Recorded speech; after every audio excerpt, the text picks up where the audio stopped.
वंदना वहिनी आणि धन्यवाद Marathi association for management committee. कधी कधी सुरुवात इथून केली पाहिजे मला वाटतं. कधी कधी परिस्थिती आपल्याला फार अन्याय करते. त्याचं उत्तम उदाहरण आत्ताच आहे. आता आपण बघितलं जर का तर एक गिटारचा परफॉर्मन्स झालाय बेस्ट, त्याच्यानंतर एकदम भारी नृत्य प्रकार आपण सादर केलाय वहिनींनी, तो एन्जॉय केलाय आणि त्याच्यानंतर आता माझं भाषण. तर तुम्ही इमॅजिन करू शकता की मला ऑडियन्स रिटेन करायला किती अवघड जाणार आहे.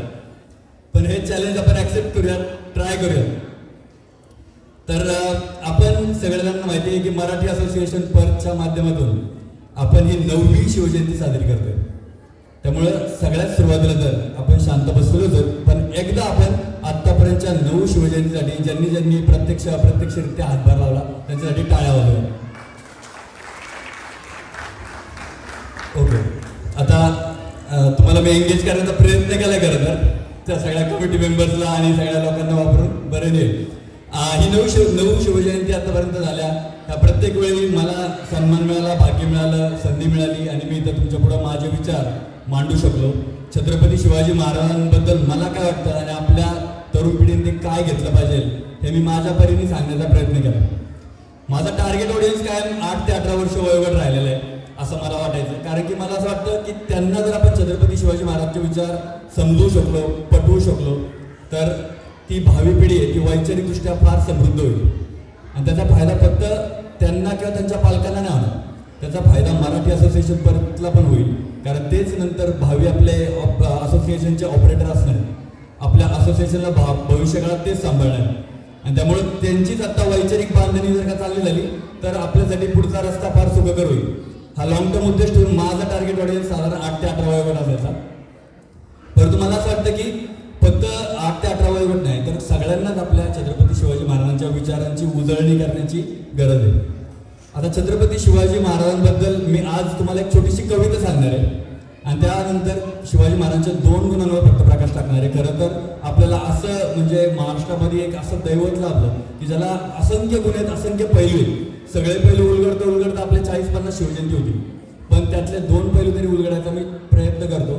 मी समजू शकतो की आत्ता फार लेट झाले आणि तुम्हाला आता घरी जायचे वेळ लागले असू शकतात. कार्यक्रमाच्या सांगतेच्या दिशेने आपण प्रवास सुरू केला आहे, पण माझं तुम्ही शांतपणे ऐकून घ्याल अशी मला खात्री आहे. आणि त्यापेक्षा जास्त खात्री मला ह्याची आहे की जेव्हा तुम्हाला मोकळा वेळ मिळेल, आता तुम्ही थोडे गडबडीत असाल तर मोकळा वेळ मिळाल्यानंतर मी काय म्हणतोय ते नक्की लक्षात घ्यायचा प्रयत्न करा. थोडासा किड्सनी थोडासा आवाज कमी केला जर का तर बरं होईल. कारण की माझा प्रॉब्लेम उलट आहे, डिस्ट्रॅक्ट झाल्यावर मी ब्लँक नाही होत, मी जास्त बोलतो आणि तुम्हाला मग जास्त वेळ मला सहन करायला लागेल. रेडी असाल तर मी डिस्ट्रॅक्ट होतो. चालू करायचं आपण. ओके, तर सोशल मीडियावर ही कविता मी ऐकली होती, ज्यांची कुणाची त्यांचे आपण आभार मानले पाहिजे. छान कविता आहे, नीट लक्षपूर्वक ऐकूयात आपण. परवा एकदा शाळेतलं इतिहासाचं पुस्तक पाहिलं, परवा एकदा शाळेतलं इतिहासाचं पुस्तक पाहिलं आणि पुस्तक वाचताना कळलं नक्की काय करायचं राहिलं.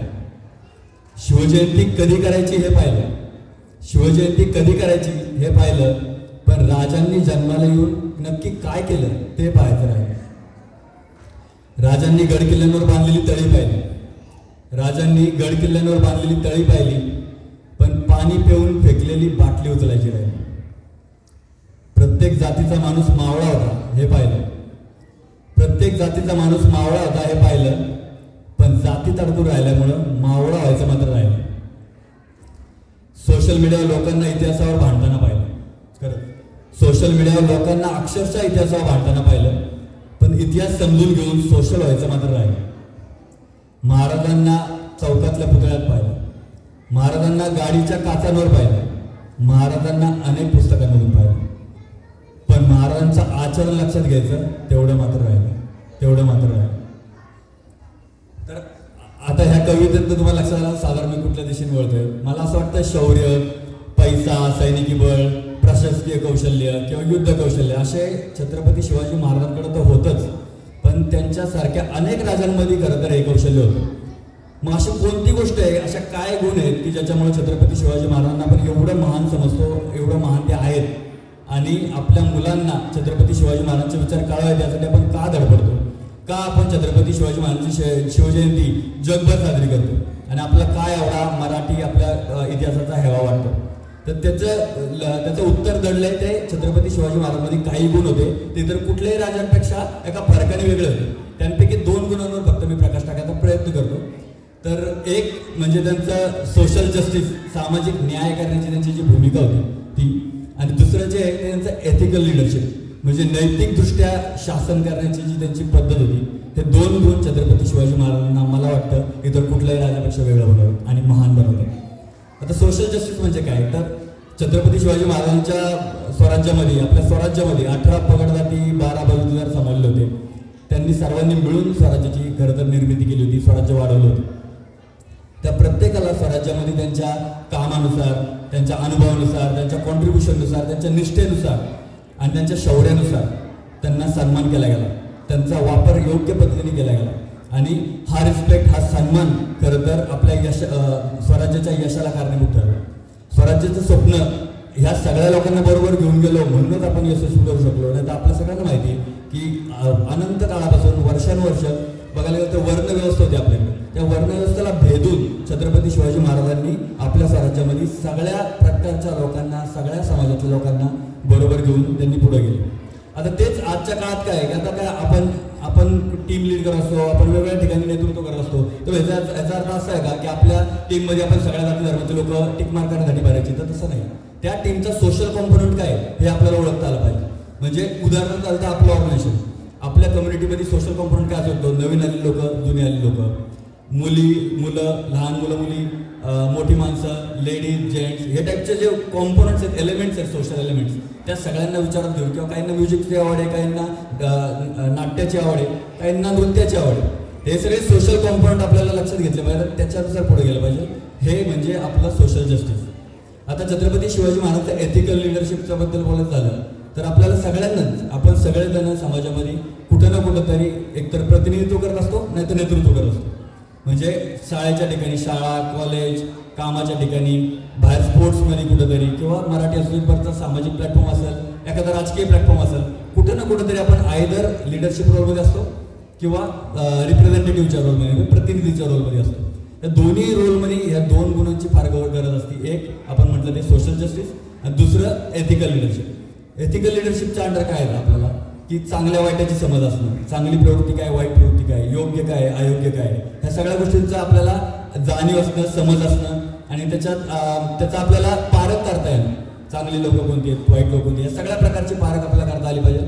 आपण जो निर्णय घेऊ, वैयक्तिक असो, सामाजिक असो, तो नैतिकदृष्ट्या राईट असला पाहिजे, असा आपला आग्रह असला पाहिजे. कमीत कमी प्रत्येक वेळी ते शक्य नाही होणार, कधी कधी चुका होणार, पण एखादा निर्णय स्ट्रॅटेजिकली चुकला, फायनान्शियली चुकला तर चालू शकेल, पण नैतिकदृष्ट्या कुठला निर्णय चुकला नाही पाहिजे, हा आपला आग्रह असला पाहिजे. हा छत्रपती शिवाजी महाराजांचा आग्रह होता, म्हणून स्वराज्याचं स्वप्न मोठं झालं आणि म्हणून सगळ्यांचा आदर विश्वास असले पात्र झाले. आणि आज 350 वर्षानंतर पण आपण त्यांच्या निष्ठेची, त्यांच्या नैतिकतेचे गुणगान करतो. मग आपल्याला त्या पावलावर पाऊल टाकण्यासाठी बरेच एफर्ट्स घ्यायला लागतील. आपल्याला आपल्या लोकांसाठी एक असं सन्मानजनक प्लॅटफॉर्म तयार करायला लागेल की ज्याच्यात प्रत्येकाला येऊन आपल्याला खुल्या मनाने परफॉर्म करता येईल, जे आज आपण बघतोय. तर हे आपण खरं तर 8 वर्षापूर्वी सगळ्यांनी पाहिलं. म्हणून मी मगाशी म्हटलं की अजून याच्यावर एक मला मोठं बोलायचं याच्यावरती, त्यामुळे तिथं मी तर कमी वेळ घेतला तुम्हाला. तर हा आपला जर का उद्देश असेल, हे जर आपलं सगळ्यांचं मिळून एकत्रित स्वप्न असेल, तर हे स्वप्न असंच पुढे गेलं पाहिजे, बरंच लांब गेलं पाहिजे, आणि त्या मुख्य विचारधारेलाच आपण स्टिक राहायला पाहिजे. ही आपली साधारण भूमिका असली पाहिजे. छत्रपती शिवाजी महाराजांच्या बाबतीत हे ते करू शकले, अनंत काळासाठी करू शकले. पुढे जाऊन संभाजी महाराजांनी ते चालवलं, राजाराम महाराजांनी चालवलं, तारारांनी चाललं, म्हणून स्वराज्य मोठं झालं. तर मला एवढंच म्हणायचं, मला एवढं वाटतं की आपण फक्त छत्रपती शिवाजी महाराजांसारखा पेहराव करून किंवा त्यांच्यावर भाषण करून, कुठल्याही घोषणा देऊन किंवा एवढ्या पद्धतीने, म्हणजे शिवजयंती फक्त मिरवून आपण छत्रपती शिवाजी महाराजांसारखं होणार नाही. ती मिरवूच आपण, कारण आपला अभिमान आहे, ह्या इतिहासाचा आपला म्हणजे अतोनात अभिमान आहे, आपण ती मिरवूच, पण ती गिरवली पण पाहिजे. ह्या पिढीमध्ये ती गिरवली पाहिजे आणि ती पुढच्या पिढ्यांमध्ये ती रुजवली पाहिजे. तेव्हा शिवजयंती सफल होईल. शिवजयंती 365 दिवसांपैकी एक दिवस साजरी करायची आणि 364 दिवस विसरून जायचं, असं करून आपल्याला जमणार नाही. आपल्याला कायम 365 दिवस लाईव्ह राहायला लागेल. छत्रपती शिवाजी महाराजांचे विचार पुढे न्यायला लागतील आपल्याला. तेव्हा मराठी कम्युनिटी आपली समृद्ध होईल विचारांनी, आणि आपण सगळे चांगल्या पद्धतीने ते करतो अर्थात. त्यामुळं एक म्हणजे काय की आपल्या सामाजिक पदांमध्ये, प्रोफेशनल पदांमध्ये आपण वेगवेगळ्या जात असतो. त्या पदांमुळे प्रतिष्ठा येत असते, वलय येत असतं. मित्रांनो, मला असं वाटतं हे पद प्रतिष्ठा हे सगळं आहे ना शाश्वत नाही आहेत. पद गळून पडतात, प्रतिष्ठा लोप पावते आपली. पण काय शाश्वत असलं पाहिजे मला असं वाटतं, तर ते म्हणजे आपली नैतिकता आणि दुसरे म्हणजे आपला सामाजिक न्यायाची आपली भूमिका, सगळ्यांना बरोबर घेऊन जाण्याची भूमिका. हे जर का शाश्वत ठेवलं आपण तर नक्कीच त्यातनं प्रतिष्ठा आणि त्यातनं आदर आणि सन्मान हा ऑटोमॅटिक शाश्वत बनत जाईल. आणि त्यामुळं आपलं वागणं सगळ्यांचं कसं असलं पाहिजे मला असं वाटतं. छत्रपती शिवाजी महाराजांबद्दल 2 पंक्ती आपण नेहमी ऐकतो की सृष्टांचे रक्षितो शत्रू विखंडितो भावंड भावना संस्थापितो. म्हणजे काय, एखाद्या लिडरशिप रोलमध्ये आपण कधी जर आलो तर आपलं वागणं असं असलं पाहिजे की चांगल्या प्रवृत्तीला बळ द्यायचं, वाईट प्रवृत्तीच्या विरोधात उभं राहायचं आणि भावंड भावना संस्थापित करायची, म्हणजे बंधुभाव म्हणजे हार्मनी कम्युनिटीमध्ये प्रस्थापित करायची. हे आपल्या प्रत्येक लिडरशिप रोलमध्ये आल्या माणसाचं लॉंग टर्मचं काम असेल. आणि जेव्हा हे करू आपण, छत्रपती शिवाजी महाराजांकडनं संभाजी महाराजांकडनं आपण एक गोष्ट शिकलो की एखाद दुसरी लढाई हरू आपण, एखाद दुसरी लढाई आपण हरली तरी हरकत नाही. नैतिकदृष्ट्या आपला स्टँड राईट असेल तर इतिहास त्याची नक्की दखल घेतो आणि इतिहास त्याच्या मनामध्ये आपली जागा तयार करतो. आणि म्हणून आपण असं म्हणतो सृष्टांचे रक्षितो शत्रू विखंडितो भावंड भावना संस्थापितो ऐसे युगे युगे स्मरणीय सर्वदा माता पिता सगळा शोभूपतो. एवढं बोलून मी आता तुमची रजा घेतोय.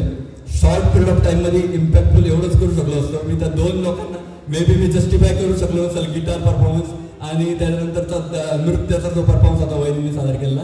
मी माझ्या परीने प्रयत्न केला. मला असं वाटतंय तुम्ही तो गोड मानून घेतला असेल आणि याच्यावर नक्की भविष्यात विचार करा. आपण सगळे मिळून मराठी असोसिएशन बर्थला ह्याच पद्धतीने अजून बरंच पुढे न्यायचंय. आपल्यातले जे 4-5 वर्षाची मुलं जी आहेत ती अजून 25 वर्षापर्यंत आपल्याला ती लढायचंय, जोपर्यंत त्यांच्या हातात आपण ते बॅटन देत नाही तोपर्यंत. तर हे बॅटन इतक्याच निष्ठेने आपण पुढे देऊयात. आणि एवढं वचन घेऊन मी तुमचा रजा घेतो. जय जिजाऊ, जय शिवराय.